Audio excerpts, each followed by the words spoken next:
Hey everyone, hope everyone's doing good. I've had kind of a rough week, I won't lie. Started out with my dryer going out. Then that same day, the motor mounts on my blower motor for my wood furnace broke off. So my wood furnace wouldn't work and it was getting down in the 20s at night. So I needed that wood furnace. So luckily earlier this week, I got that fixed up.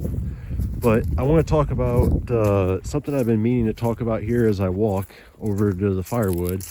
I wanted to talk about the firewood and the firewood business, I guess you would say. So I think, at least for now, I think I'm ready to be done with the firewood business. And I'll tell everyone why. So previously, if you watched any other videos, I might have made a mention to I had a couple places I sold firewood to. It's kind of nice to have that option if you're making a lot of slabs and stuff, because you kind of make slab wood. However, as you just seen, I have my own wood furnace, so I kind of have my own needs for wood. And obviously I don't want to freeze. I don't want my wife and my kids to freeze, so it's kind of a balancing act between making slabs, making firewood, and making firewood for myself.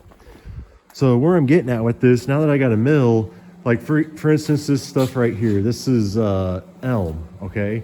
So previously, I probably wouldn't have even cut the elm, honestly, because it's hard to split. But even in the oak down here below it, I would have just processed this all into firewood. So each one of these slabs, if I made it into firewood, and I sold it in bundles, which is the most profitable way, I think, to sell firewood, like at gas stations, stuff like that. That's usually where you have the highest markup anyways. Like if I sold this in firewood, I mean, I'm talking about, maybe $15 in firewood. Whereas if I sell it as a slab, I mean, to me, it's worth at least $40, that slab on the bottom. But honestly, it could go anywhere maybe up to $100. It just depends on what the market is at the time. My feeling, the slab market, and it's going to be different in everybody's area. But my slab market, I feel like, is a little bit saturated. There's lots of people that sell slabs. I think the biggest thing in my area that determines if somebody's going to buy a slab from you is if, the price and how close you are to them, because, slabs are a little more difficult to haul. So this year's been a little rough on the firewood. I've really been struggling to, keep the good. I like to have good quality firewood, especially if you're going to sell it, at a gas station. So I have been struggling a little bit to, put out what I've put out, I'd say, in years past. And I've been talking for the last few years about getting out of it, because when I started doing this 20 years ago, it was totally different. I was much younger. I was actually, this was kind of like a supplemental income, I guess you would say, for me. I was actually doing pretty good. Just to throw some numbers out, for like the first, I'd say, at least 10 years I was doing it, I was probably making like $2,000 to $3,000 a year from just one location, in cash. So, and that's not counting any of my expenses. So I'll get into all that, but now it's probably like a third of that what I make, just because even in the firewood market, it's kind of saturated too. There's lots of people where I live that sell firewood. So, really the only people that are buying it from gas station stuff, that either people that have that income and they want that convenience, anybody that's going to burn a lot of wood and needs a lot of wood, even if they're going camping, they'll probably just find a place that's selling, a stack of wood where they can just pick up a whole bunch of wood for like $20. Just to give you some, additional information, like where I'm from, a cord, which by, some places that's kind of like the definition of a load. A cord might get you at the tops around where I live, $250 at the absolute maximum, I would say. Okay, you're probably looking more like 180 or something like that. A truckload, like an 8-foot, regular truckload, not heaping up but slightly rounded over, you might see those being sold anywhere from $60 to like $120. I used to do that, but I didn't like to make any less than $100 per truckload for sure. There's a lot of work if you don't have access to a lot of trees and equipment to haul it. Wood splitter, a lot of people nowadays, they have better tools. So like there's there's people that sell to a lot of different places, but they have access to timber. They have, maybe a machine that not only picks up the log, but it cuts it into pieces and splits it for them. So, and it's hard to compete with that. So the way I used to do it was I would just, like, this is pretty decent wood here. This is oak and hickory. But anyways, I would stack in here. I know that's not a great job there. But this is all the size. I don't know the dimensions of this, but that's all the size of a bundle would be. So in that, you might be talking like 6 to 8 pieces of wood. And this is how it's always been for me. I've always sold about that size and it was $2.50 that you would sell it to, the gas station or whoever was selling it. And then they would mark it up, whatever they wanted to mark it up. Everybody was different. Some people marked it up 50 cents. Some people would mark it up $2.50 and sell it for a $5 bundle. So, I'm only making like half of the profit, but that's just the way it is. And then you got I would use stretch wrap. I started out with strings. Strings was a lot of work. The bundles, I ain't gonna lie, are a little wiggly.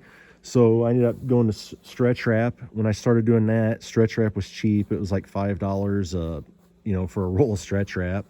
I get about 100 bundles out of a thing of stretch wrap. Now it's running, with shipping and everything, like $20, $25 per wrap. And I think that it's even fluctuated higher than that before. So you're looking at like 25 cents of your bundle getting taken away just from the wrapping.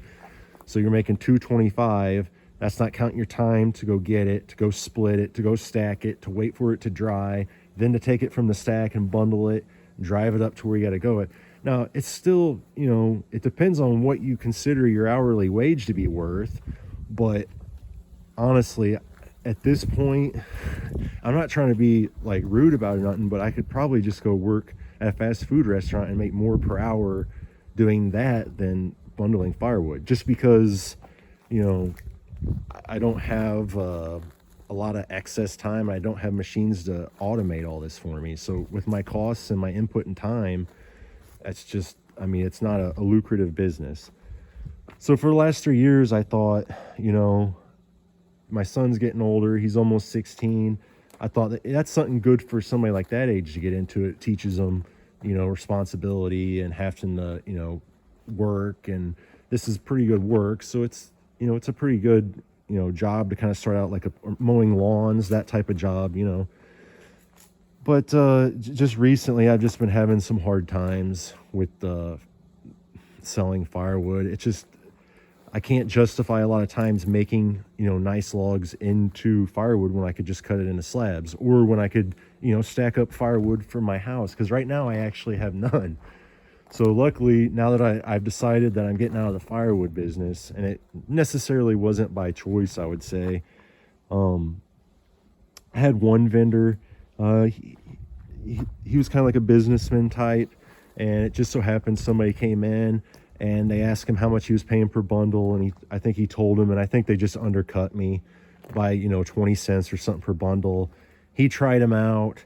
I found out about it, that somebody else's bundles were in. We talked about it, and I just decided, I was already, wanting to get out of the firewood business anyway, so I was just kind of like, you know what, just, you can keep that guy that you got, and, you can keep my number if you get desperate. Maybe I'll change my mind. But, we were cordial about it. It wasn't a big deal or nothing. I wasn't real happy that he was selling somebody else's firewood out of my box, but it is what it is. It was a business decision he made. I understand. And he didn't actually know he was under obligation to buy from me.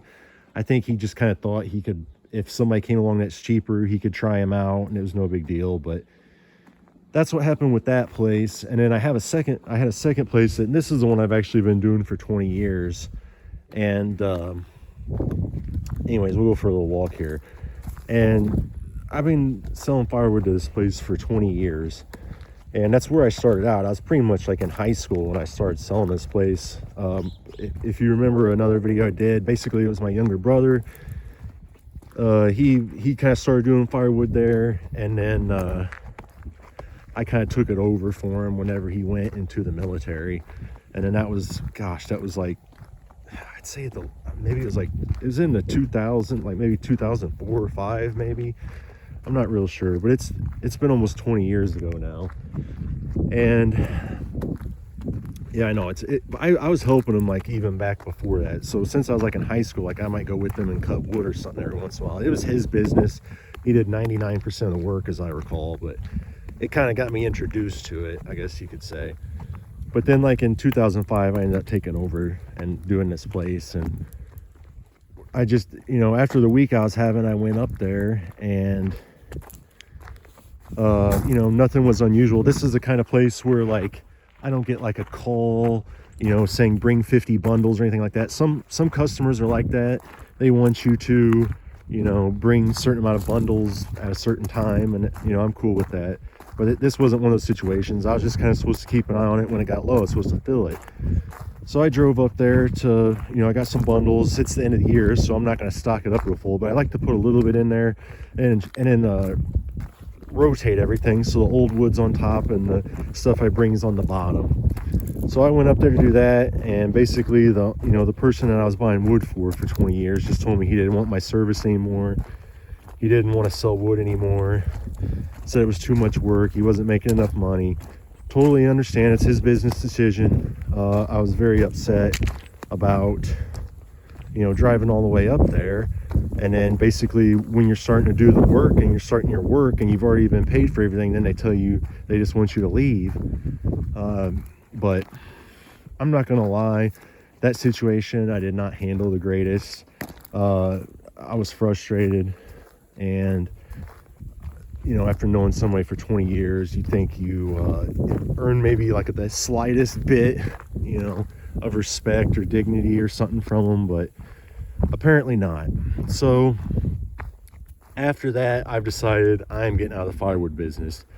There's just too much competition. It's a lot of work, so you gotta have a lot of energy, and I'm not up for it anymore. If I need to make extra cash, supplemental cash, maybe I'll make some slabs. If not, I'll just keep stocking up wood for myself, because as I get older, I know I'm not going to want to go split wood at all, and I want to continue to have a wood furnace. So I'll probably just start stacking up wood for the future. As long as you keep it under like a pavilion or something, it lasts for a good while, especially if it's a nice hardwood. It takes usually like a nice hardwood. It takes a couple years to dry anyways, so you got to kind of have a lot of space to sell firewood, because you almost have to have like a year's worth of wood stocked up in advance, at least like 6 months, depending on the species. But I just wanted anybody out there that's thinking about firewood, I'm not necessarily trying to discourage you, but I think I want to be real. There's lots of people doing it. Some people are making more money than others, but you have to be pretty eager to keep up with it. So now that we've went on a little walk and I told you about my week and about the firewood business, I don't really have much else to say. I think I will be doing a few videos here in the future about following up on some of the things I've talked about before, see how some of the things are going. But other than that, it's getting pretty cold. I am going to be milling in the future. I need to get a whole bunch of boards for the house I'm building, which is right up there. And yeah, that's pretty much it. But one thing I do want to say before I go, I know I'm not like important or anything like that, or like a big YouTuber or nothing. I only have like 300 subscribers. But what I wanted to say is I want to say thank you, because really the only reason I made these videos was to like help some people. Like no matter what I'm talking about, I'm just hoping there's somebody like, man, I don't know what to do, or I'm thinking about something, and I hope this is helpful in some way. And whenever people comment and they tell me that I've been helpful to them, I really appreciate that, and that's really the reason why I'm doing it. So I just wanted to say thank you to those people who not only watch but subscribe, and also let me know that what I've told them was helpful, whether it be the sawmill or the kiln or ICF or whatever it is. I just want to let everybody know that I do appreciate that, and that's really the only reason why I keep making videos, because I'm just hoping that it helps somebody. I know they're not the greatest videos, but I do appreciate it when people let me know it helps. So I think I've said enough. If anybody has any questions, post them below. If not, I hope everyone has a great day.